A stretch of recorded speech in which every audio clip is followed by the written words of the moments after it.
Today we're going to go over the Poly Dryer and Poly Dryer box made by Polymaker. First thing to do is take your silica gel out of its package, and you're just going to want to cut the end of the silica gel packet because we need to get the contents of it out. My first attempt here was a little too short, so we're going to cut a little bit more off. All right, there we go. We have a little hole. Next is we're going to take the silica gels and we want to evenly distribute them inside of the container here. So we're going to slowly pour it out, making sure to cover all the corners. They are small and you don't want to get these everywhere. So you want to slowly pour it out, making sure you evenly distribute it. This one package does pretty much fill it to the brim. So you want to make sure to, go back and forth as much as you can to even it out. So we're almost to the top here. All right, we've emptied it out. Next thing to do is we got to snap the plastic cover onto it. So we're going to put that on like so and clip it into place. You should hear a good snap when it's on. All right, it's on.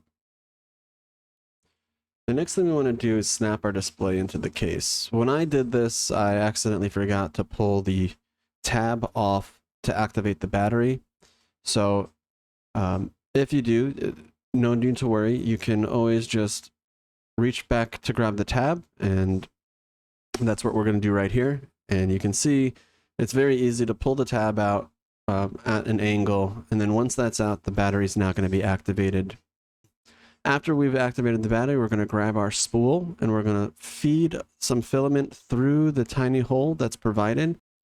When I first set this up, you can see I pull a little bit of extra filament out, and that's just so that I can get everything sorted.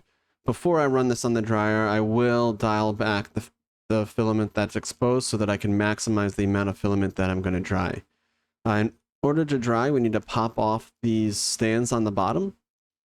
Once those are popped off, we're going to grab our dryer and then make sure that the display on the dryer is facing forward.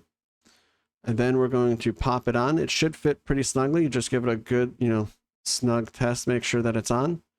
Once that's on, we're going to grab our top. So we're just going to make sure that the spool's all the way in, grab the top, put the top on. And I had a little complications trying to just click in one side when I did it. So just two hands, snap both in, and it snapped pretty easily. Next, move it to the location that you're going to use it. And then on the back, there's a switch. Let's turn it on. And then all you have to do is hit play. Thank you for watching. And don't forget to hit that like button and subscribe and turn on notifications for more.